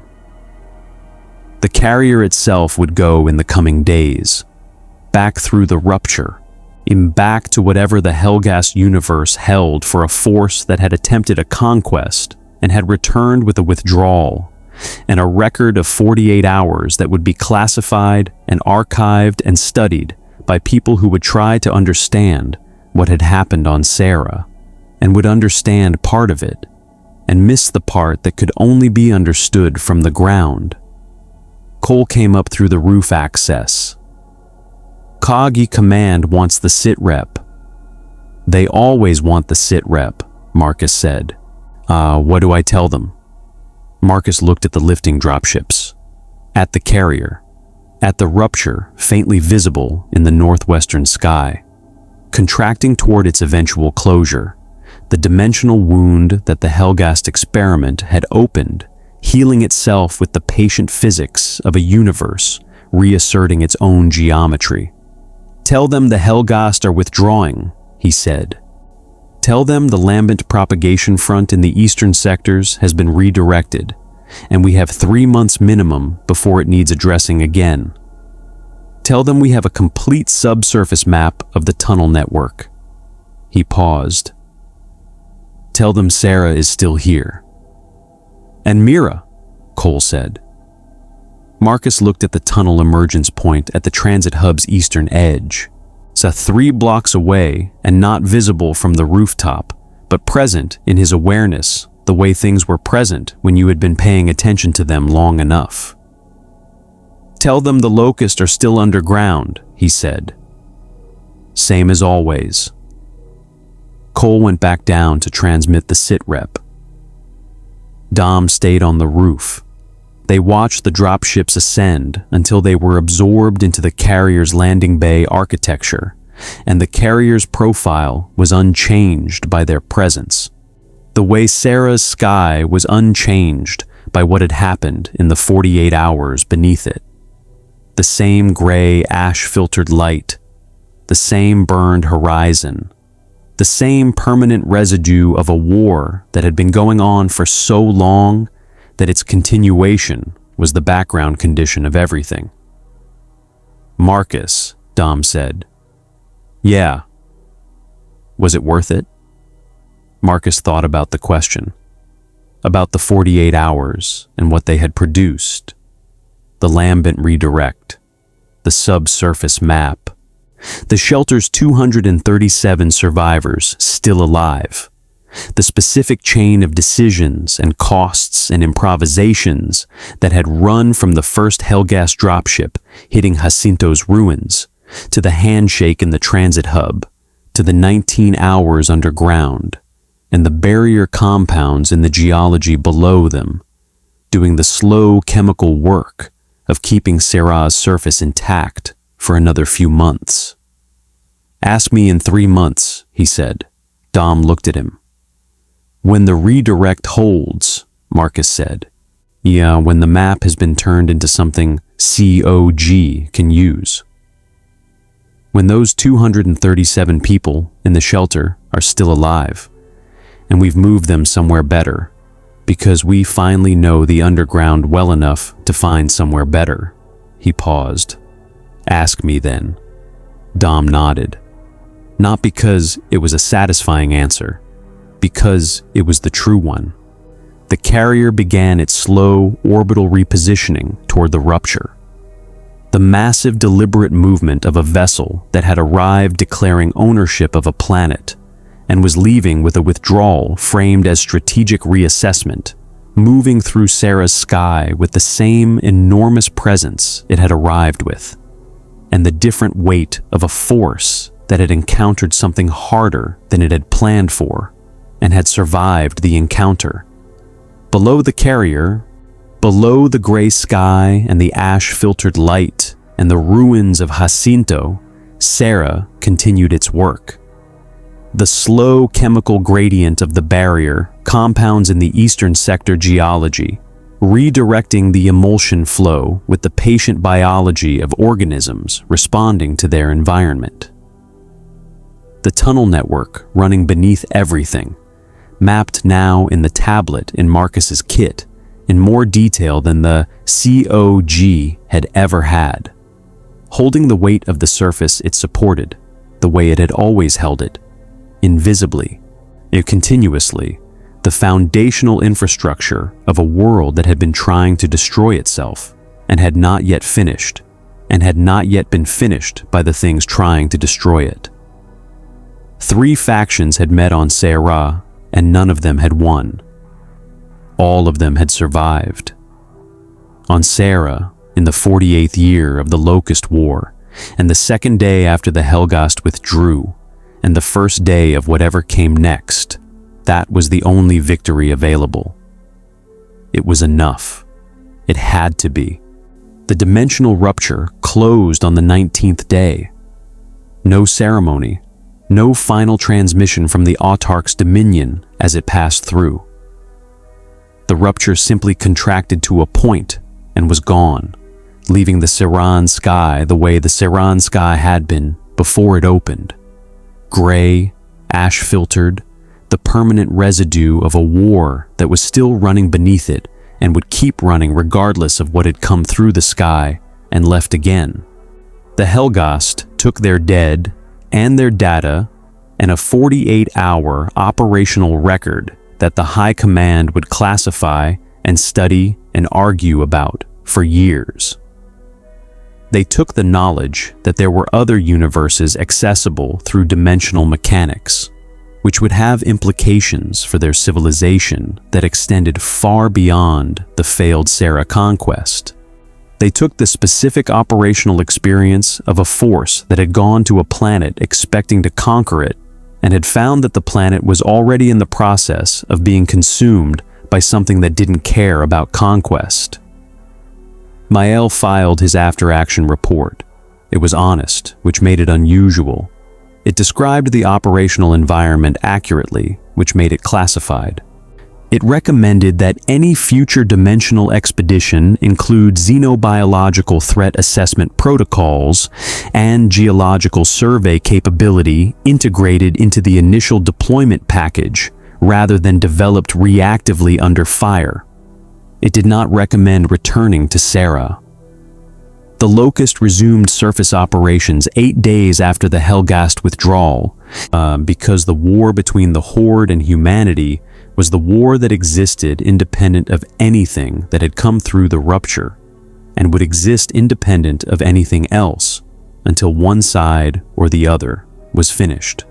The subsurface map changed COG's approach to the war in the specific ways that accurate intelligence changed the approach to things. Not immediately, not completely, but with the cumulative effect of better decisions made faster by people who understood the operational environment more accurately. Haverstock's barrier compound methodology became the foundation of a lambent containment program that the COG ran with the resources it had, which were not the resources the program required and were more than nothing. The shelter's 237 survivors were relocated within 3 months. Marcus found them somewhere better, and he had known where to look because the subsurface map told him where the stable geology was, and the stable geology was where the Locust weren't. And the Locust weren't in the places the map said they had abandoned in their long push upward ahead of the lambent. And the abandoned places were the places that were, for the first time in years, safe. Not permanently, not completely. Safe enough for now, which was the only standard that Sera applied. Sera was still here. The war was still here. And the people who lived in the gap between those two facts were still moving through it the only way anyone moved through it. One decision at a time, one problem at a time, one day at a time, building the next plan from whatever the current moment provided, and asking whether it was worth it after, rather than before, and finding that after was the only time the question had an honest answer. Marcus Fenix stood on Sera's surface and kept fighting, because Sera was still here, and still here was worth fighting for. May the Force be with you. More stories await.